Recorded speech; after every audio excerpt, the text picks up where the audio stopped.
Cinderella.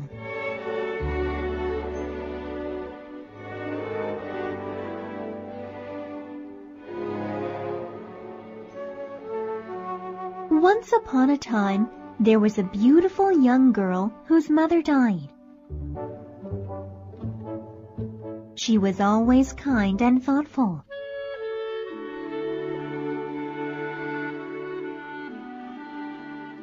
She visited her mother's grave often and cried because she missed her very much.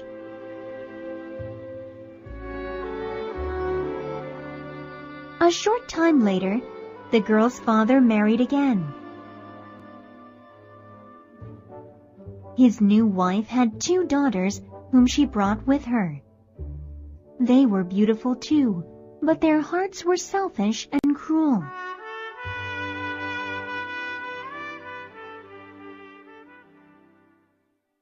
The new wife and her daughters hated the beautiful stepdaughter. They took away her pretty clothes and made her work as a maid.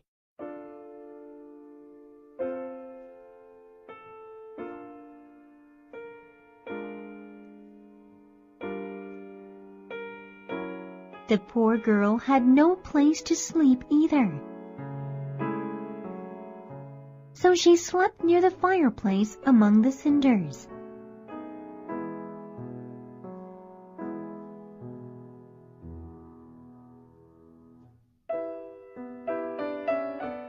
Her clothes were always dirty and dusty from the cinders. And so they called her Cinderella.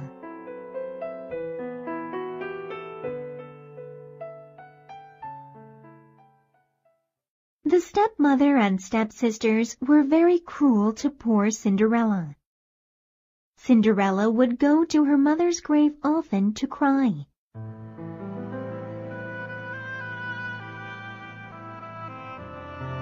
There was a large tree planted near the grave.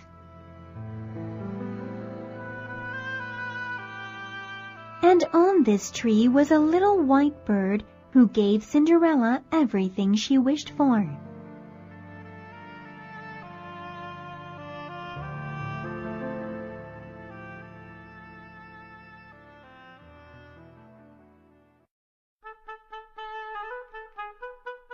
One day, the king announced a great festival that would last 3 days. Every girl in the village was invited.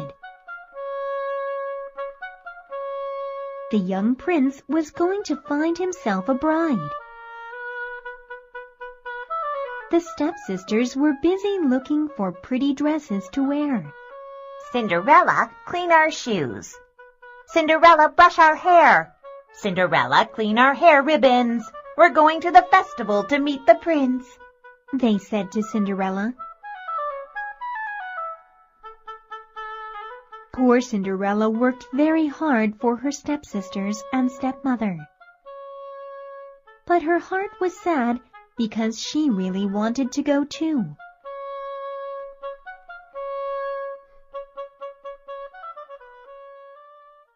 So one day, she went to her stepmother and asked if she could go to the festival with them.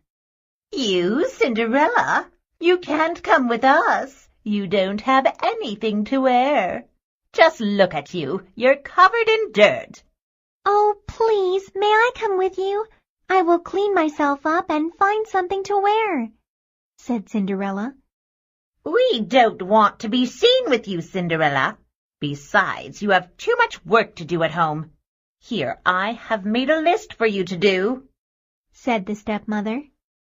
Thinking that Cinderella could never finish all the work in time, she added, If you get all the work done, perhaps you can come with us then.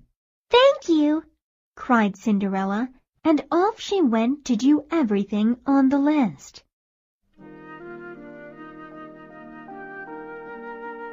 She worked very hard that day, and she had help from all her animal friends like the birds and squirrels. Cinderella finished everything on the list very quickly.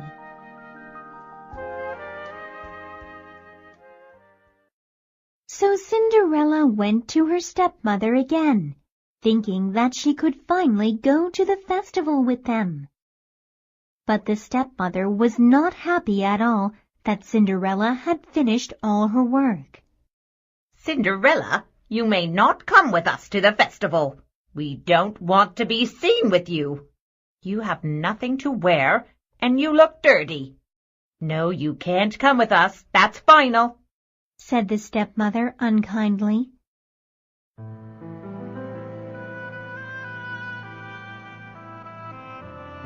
Cinderella went outside to her mother's grave in tears. She was very sad. She looked up at the tree and said, "Shiver and shake, little tree, gold and silver shower on me."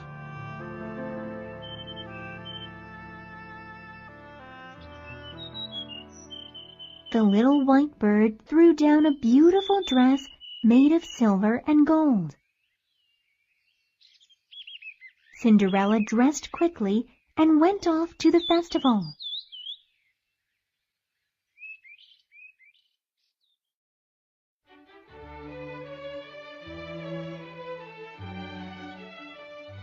When the prince saw Cinderella, he wanted to dance with her only.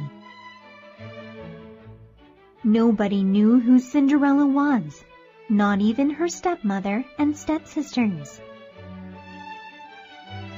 Everybody thought Cinderella was a foreign princess.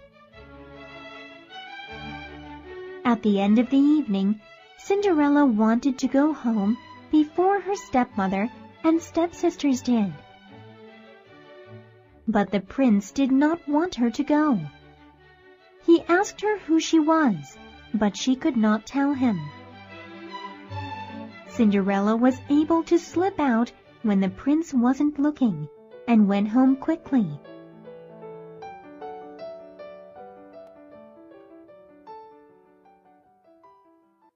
When her stepmother and stepsisters came home, they saw that Cinderella was sleeping by the fireplace in the cinders as she always did.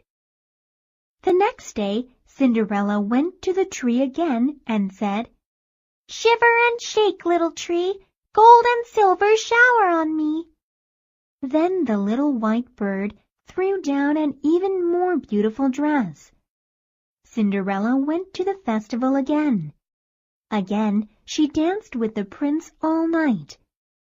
And when it was time for her to go home, the prince tried very hard to keep her with him. But Cinderella was able to get away again and went home.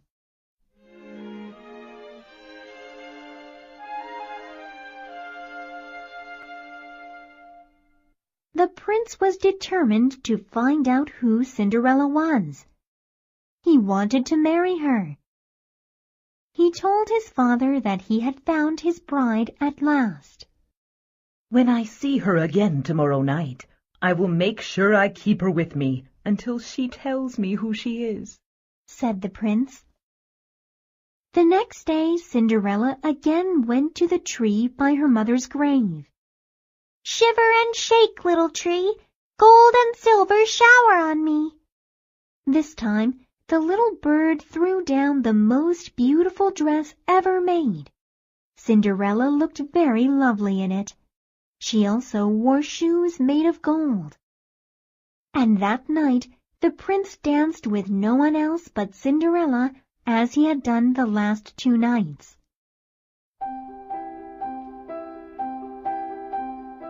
"Please tell me your name.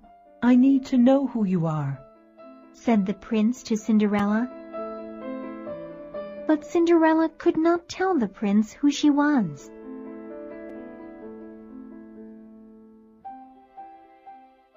Then, when it was time for Cinderella to leave, the prince held on to her hand. But Cinderella slipped out and started to run.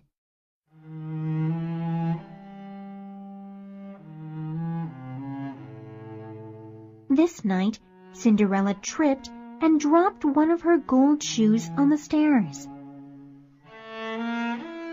And she did not have time to pick it up because the prince was close by. Cinderella ran all the way home with just one shoe. The prince picked up the gold shoe. It was small and beautiful, and he said, "The lady whose feet this shoe fits will be my bride." And so everyone in the village heard about the golden shoe.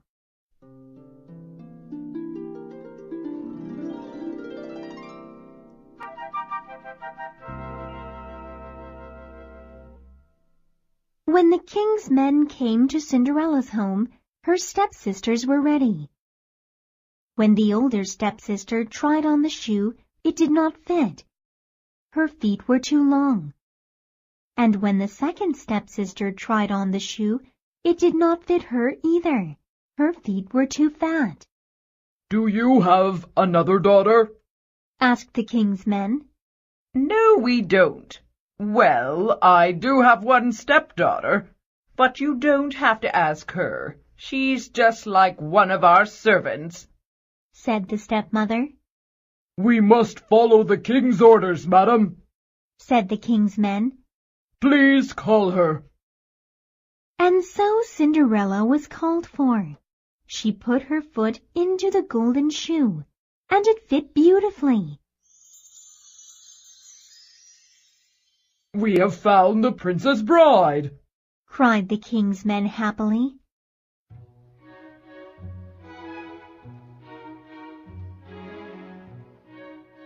And so Cinderella married the prince, and they lived happily ever after.